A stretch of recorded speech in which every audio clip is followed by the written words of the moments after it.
is Hannes Viljoen van die Brainchild Fund en ons is in Philadelphia in Family Hope Center se kantoor saam met meneer Matthew Newell waar ons met julle gaan gesels oor breinbesering en hoe ons ouers wil help. Ek stel aan julle voor Matthew Newell. Welcome to our presentation where hope comes home. We look forward to you joining us.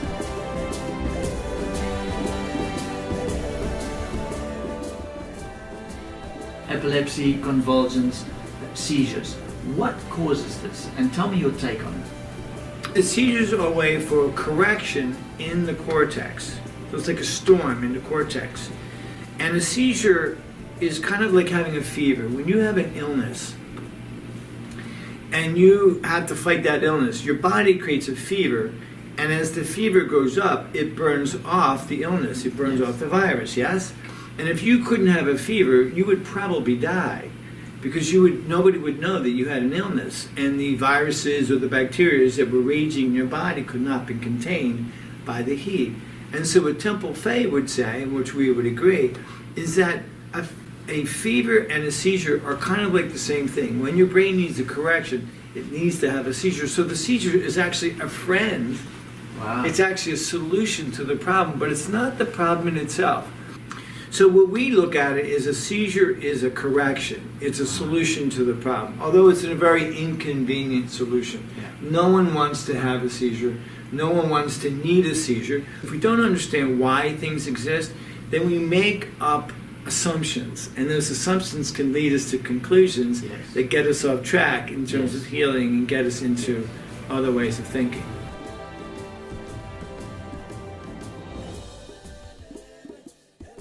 Welkom terug by ons program Hope Comes Home, waar ek in Philadelphia by Matthew Newell sit en ons gesels oor die brein en vandag 'n baie kontroversiële gesprek wat ons het oor autisme.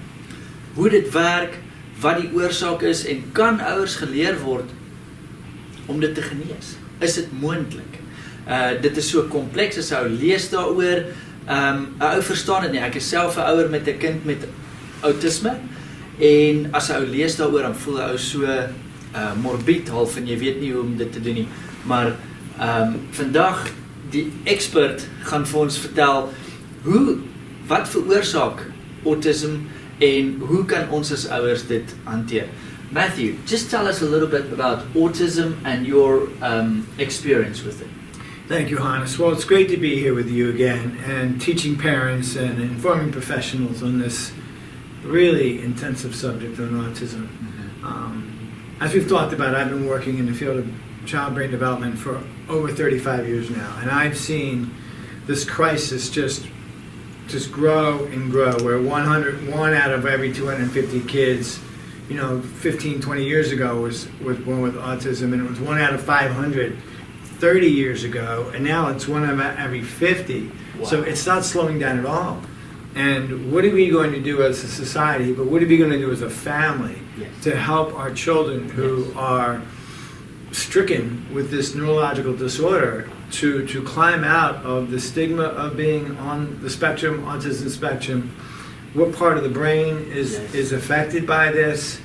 And can we actually, as we'll talk about, what are we going to do to help this? So in our world, after 28% of our population has this diagnosis of autism spectrum disorder. 28%. And so from our standpoint, the most important part of the brain that's been injured, most significant part of the brain that's been injured, is the limbic brain. Wow. And the limbic brain constitutes about 40% of your brain, okay? And the limbic brain sits right on top of the midbrain, right here, and engages into the front part of the cortex, right here. Front part of the cortex is responsible for executive function, getting along with your peers, helping out, sharing, understanding how to put people in front of you in terms of your responsibilities, and really taking care. And it's the crown of humanity, right? I mean, how do you get along with everybody? How do you move in social circles? How do you get along with different sexes? How do you get along with different friends and so on? And what we found is that when we evaluated the children on the autism spectrum, what we found is that the limbic brain was the most hurt part of the brain. And that helps, that is all about your emotions. Having the ability to understand anger and fear and jealousy and rage and joy and anticipation of what's happening next for, you know, an event, and playing peekaboo and having functions, you know, finding things and having interest in different things as opposed to playing with the same thing. Having an understanding of parallel play and having an understanding of imitating behavior and having an understanding of sharing and fantasy play. And even to the point where a child hurt on the limbic brain can't really pronounce themselves in the first person. They say Billy wants a cookie or Johnny wants a glass of milk. They can't say I or me. And they show no ability to have remorse and regret. And this is the whole limbic part of the brain. So what we do using the developmental chart is we measure this whole level of the brain, the emotional and social part of the brain, and what we find that children with the diagnosis of autism, which is a label, are really hurt in the medulla oblongata, a little bit in the pons, a lot in the limbic brain. And what we find is that the limbic brain is also connected to the sense of smell. And what we find is that children on the autism spectrum have this injury in this olfactory pathway, which houses 240 neurons, where the auditory pathway only houses 40. So it's almost, 6 times more prolific. So when we look at this particular brain injury, we don't look at autism, just like we don't look at ADD, just like we don't look at Down syndrome. We look at what part of the brain is the most effective and what are we going to do to support the development of this part of the brain. Ongelooflijk. I feel like my brain's been blown away. Just by understanding where the injury lies, I just feel empowered. And because you know what, if you know that, then you don't put an emotional attachment to the injury. You don't have to think like, oh, if I was a better parent, my child wouldn't be on the spectrum. He doesn't tell me he loves me. He doesn't snuggle with me. He doesn't have the bonding ability, to bond with me. And I can get out of the emotional attachment to that particular injury and get into the understanding of the brain and see it's not the child's fault. And I could begin to wrap my mind around how to help my child. Absolutely. For me, having a autistically labeled child, that made all the difference in my relationship, my expectation of him knowing where the injury is and then supporting him in that way. The empowerment is phenomenal.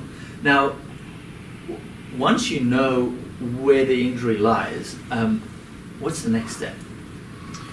Well, the next step is to breathe, I think, because a lot of times, my experience, 35 different countries, so it spans the cultures of the European cultures, the South African culture, the Irish culture, the English culture, the American culture, the Brazilian. It's just parents. And what happens when they get the label given to them by a professional, it's devastating. Because it's like a lifelong sentence. Yes. You've got an autistic child, that's all it's going to be. You have to manage the symptoms. So first, by understanding the brain, this release of this, this is my lot for the rest of my life. That can just disappear. And then we can go on to healing the brain and healing the family. Really, yes.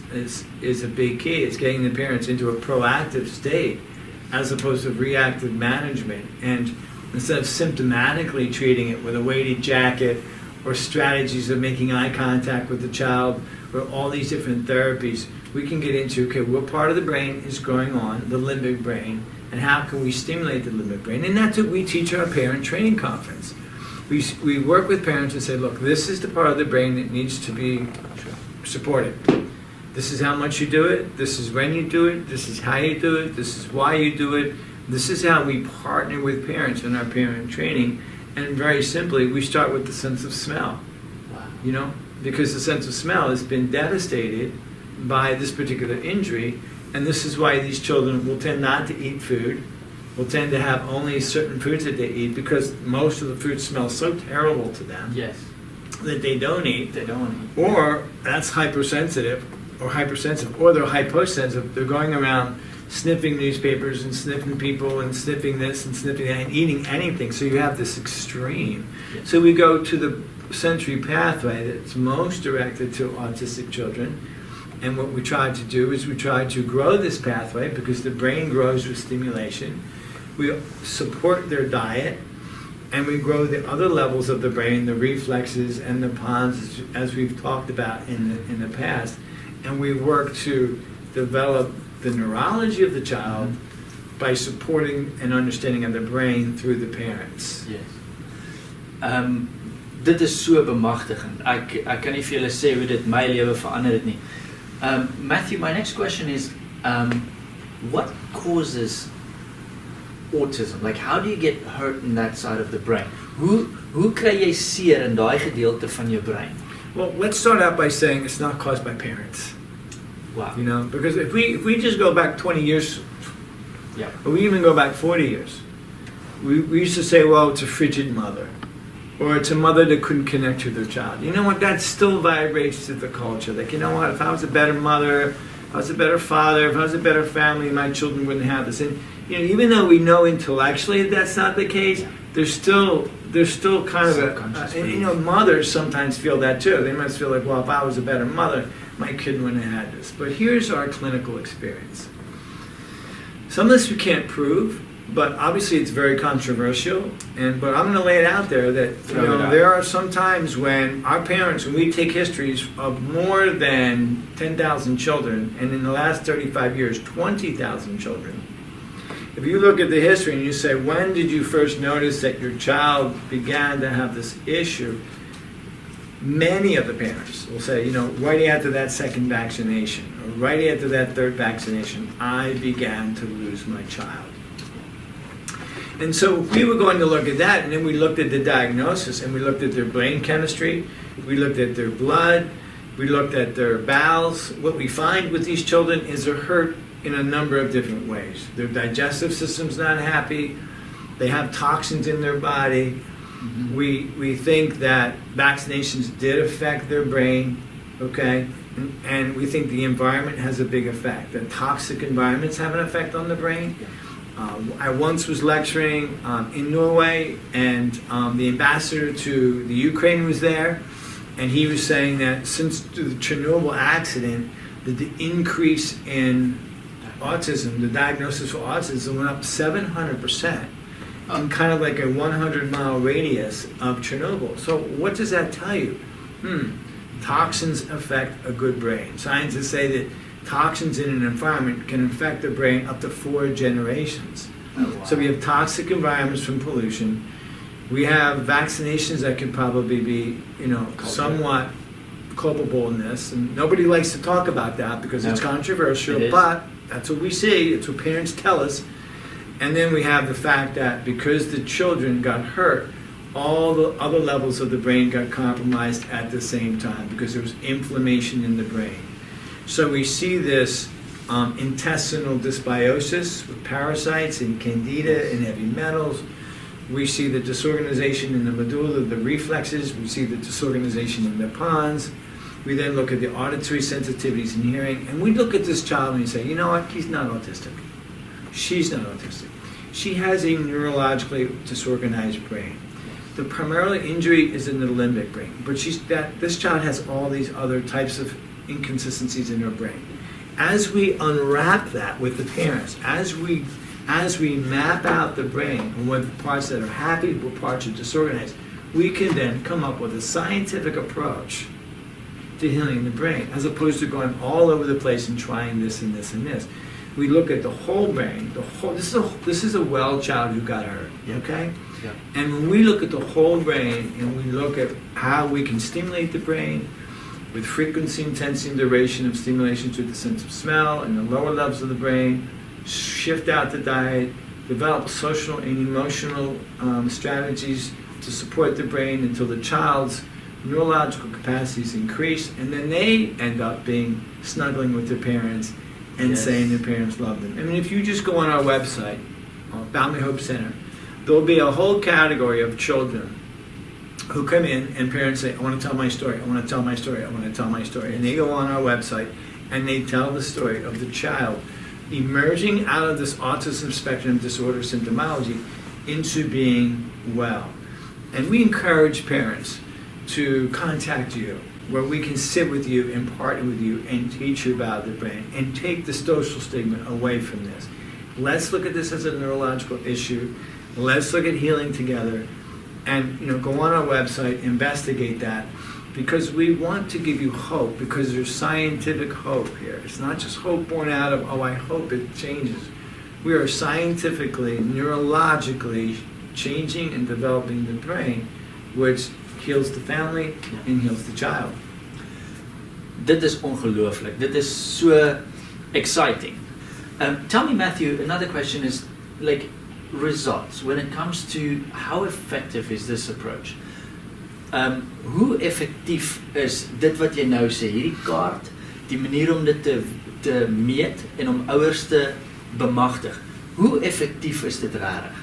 Well, I can tell you that, Hannes, good question. We're a very scientifically based organization. Even though we're a clinic, we're very scientifically based. We believe that you should record your results, and you should have, doctors want results, fathers and mothers want results. They want to know if it's scientific, because they don't want to know if it's just like, families tell you nice stories and so on. That's nice, the families to tell you a nice story. Just yesterday, I was talking to a Norwegian family of a 16-year-old boy who started in the therapy program, who's been labeled, actually no, he's not 16, he's 22 years old, and he got streamlined through college and so on, and high school, and now he couldn't take care of himself, he couldn't put two sentences together, he had no emotions, He didn't do anything independently, he didn't refer to himself as I or me, and he started the therapy protocol, and within 2 months, he began going from single sentences to paragraphs.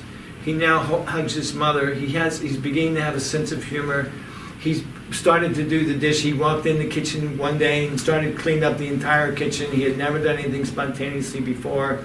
He picked out a present for his sister and said, "This is a beautiful present. I like the color. My sister will like it too." What child hurt on the autism spectrum does that?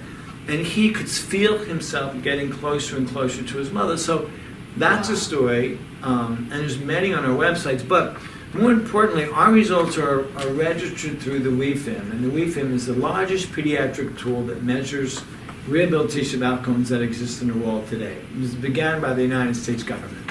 So it's international. It's an international way to measure results of therapy protocols. So no matter what therapy you're doing, if you use the WeFIM as a model to measure the results, and then what you do is you get put into to look at how do you compare to the national and international average.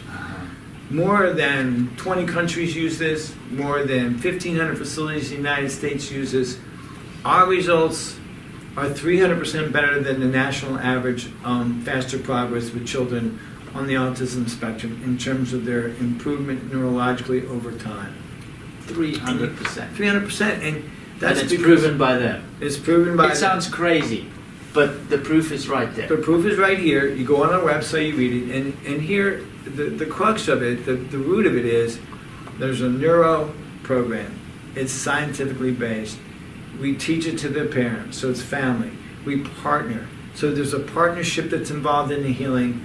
There's an empowerment where parents understand what they're looking at. Instead of looking at the symptoms, they're looking at the injury, so it takes all the psychology out of it. Yes. And love just shines straight through this child. Wow.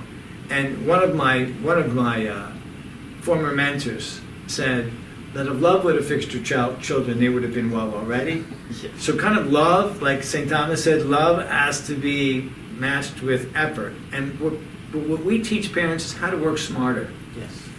How to work more effectively, how to work more efficiently. And we do that over our 3-day training, and we expect results. And parents do too. And we record it, and we're very happy, and we're very excited. We're excited to help children in a world that believes that once you're hurt on the autism spectrum, that's it. You basically have a life sentence. And we don't believe in that life sentence. We believe in the hope of healing. Because it's neurophysiologically based. dit is ongelooflik. Ek leer so baie en ek en Jana het self 'n kind wat op die spektrum is en ons is deur die proses en ons seun Leo het regtig verander van waar hy was, geen oogkontak, geen fisiese kontak, gesukkel om goeders te eet met reuksintuie en hy is ook totaal genees van al daai effekte en all about the protocols that we were trained through this process. Matthew, I think the last thing I wanted to ask you was if you're sitting at home now and you have an autistic child, what's my first step? Like what's the first thing I got to get my head around? You said that it's not a death sentence. So embrace hope and then get myself educated so I can understand and then partner with someone who knows what they're doing so they can show me the way to heal my child. I think you have it there. I think hope comes from a realistic understanding that this is the issue rather than this. Yes. And so parents don't want to be hopeless. We all want to have hope, right? But I think if you go on our website and then you listen to the parents who were formerly hopeless, Yes. who over Like time, us. and no one's guaranteeing that we're going to cure autism. I'm not sitting here, but I'm saying that kids graduate Yes. from autism. Yes. But we're not sitting here saying, well, it's going to take this time, it's going to take this time. We're just going to say that we're looking at the brain, okay?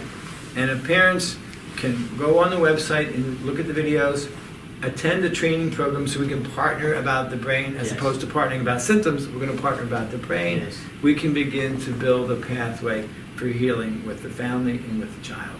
Ja.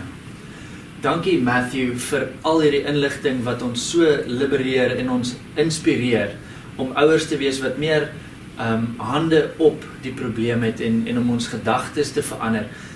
Dis so voorreg om hier te sit vandag en ons gaan in die volgende programme gaan ons verder praat oor hoe ons met julle wil encourage en empower om beter ouers te wees en om hande aan julle kinders te hê rondom dit. Dankie Matthew, dankie. My pleasure.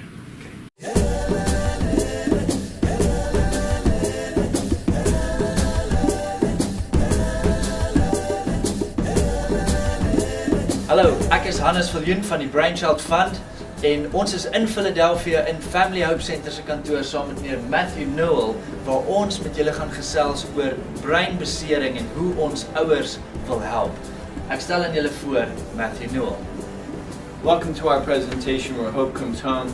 We look forward to you joining us.